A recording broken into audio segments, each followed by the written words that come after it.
importantes de 60.000 médicos que hay en Colombia que queremos venir a conocer esta realidad cubana. Y vamos a discutir esto en tal parte, en tal hotel, y allá nos llegaron muchos médicos. Y los médicos, de acuerdo a su capacidad, pues le contaban a los colegas que se quedaban con ellos en el servicio donde sea sus experiencias vividas.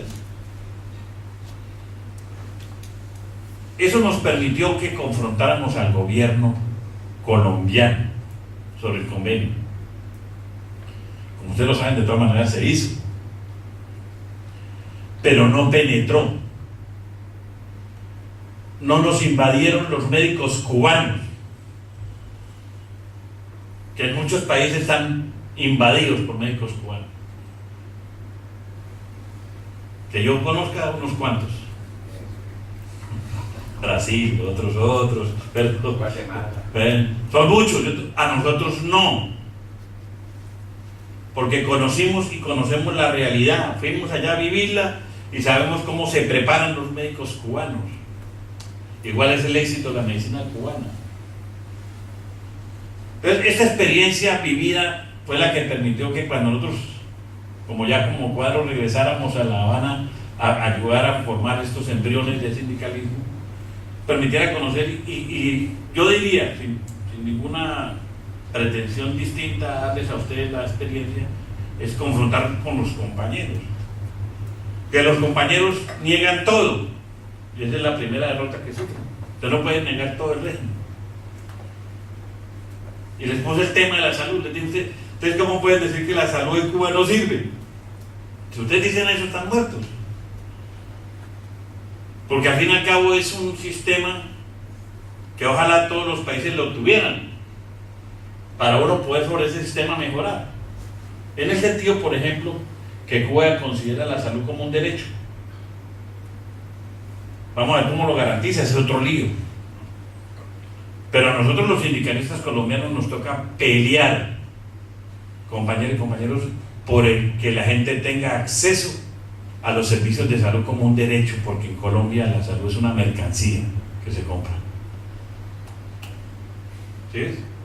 Entonces nosotros, si ustedes salen a convencer a sus compañeros de trabajo de que hay que combatir la salud en Cuba, busquen el problema concreto.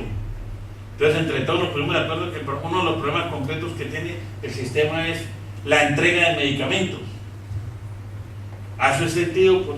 Entonces, reivindiquen eso, porque los sindicalistas nos toca buscar reivindicaciones, las más comunes que existan en el frente de trabajo, para poder aglutinar a la gente y mostrarles que el problema del medicamento en sí, si bien vale la pena para salvar una vida, no es el problema del medicamento, es el problema del que decide arriba cómo entregan los medicamentos. Pero si usted no le enseña a los trabajadores la pelea por el medicamento, es mucho más difícil enseñarles que se metan por arriba, porque lo ven más imposible. Entonces, de este tenor hicimos con ellos el problema de las cirugías, el problema de las demoras, de las listas para los procedimientos. Todo eso lo discutimos en detalle. Yo creo que los compañeros quedaron muy satisfechos, porque les llamo a decirles cómo era el cuento de la lucha reivindicativa de nosotros. Cada uno aquí, por ejemplo, compañero Carlos Ortega, que conoce muy bien el problema petrolero, él podría decir cómo son las reivindicaciones de su lucha en su historia sindical, de cómo cada vez en cada convención colectiva, etcétera, mejoraba. Y cada vez que mejoraba, pues los trabajadores creían más en Carlos, y por eso lo llevaron y lo encumbraron a lo más granado, la dirigencia sindical.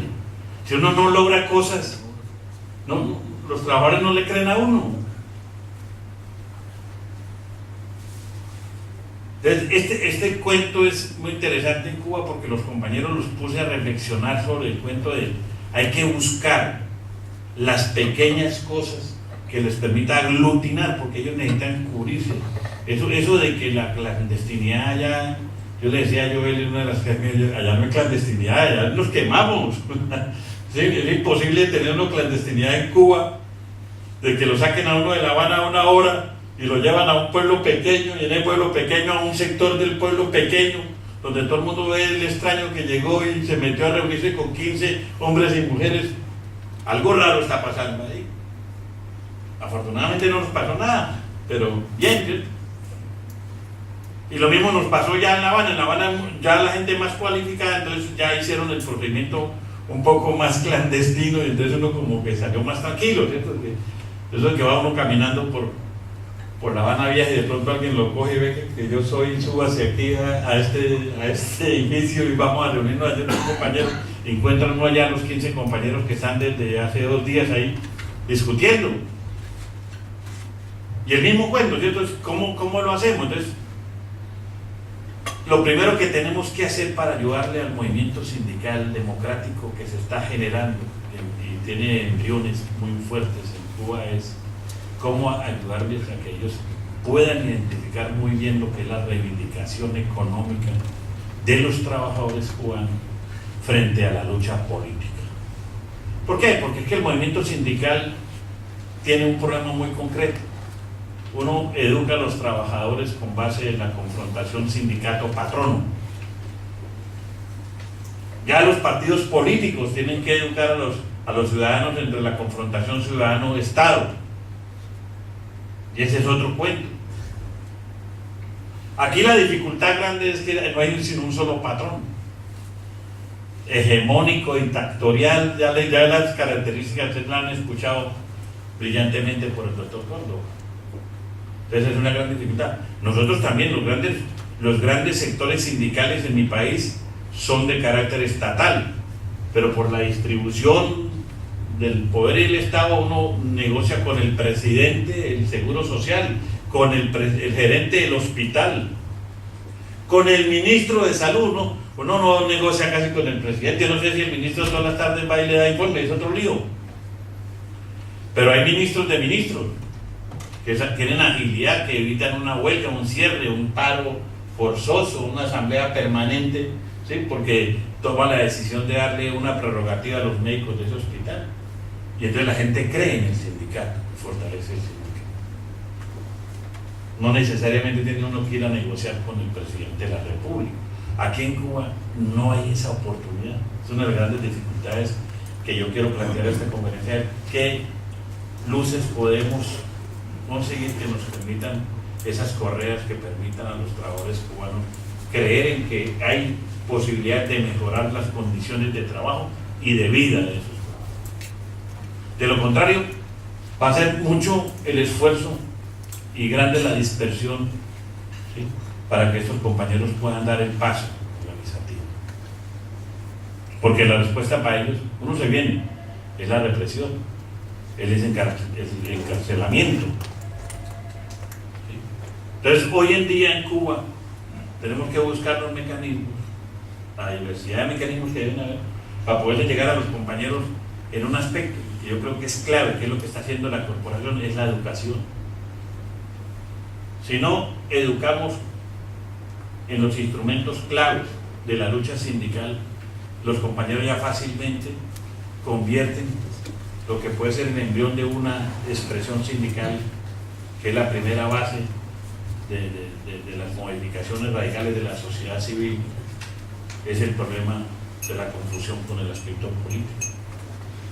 Y por eso pueden sufrir también toda la represión del caso. Si uno pudiese diferenciar bien una cosa con la otra, en medio de ese régimen, que la conocemos, pero es mucho más elaborado una respuesta del movimiento de los trabajadores democráticos, porque quedan más expuestos, como está expuesto hoy el gobierno de Cuba, a las sanciones internacionales, por el hecho de encarcelar y condenar casi de cadena perpetua y a la muerte a los dirigentes sindicales que han atrevido a decir Cuba libre. Si esto lo desarrollamos y lo hacemos cada vez más masivo, muchas más dificultades van a tener para que el régimen siga manteniéndose tranquilo y sereno en una política que desconoce los mínimos derechos democráticos de los trabajadores, ¿sí?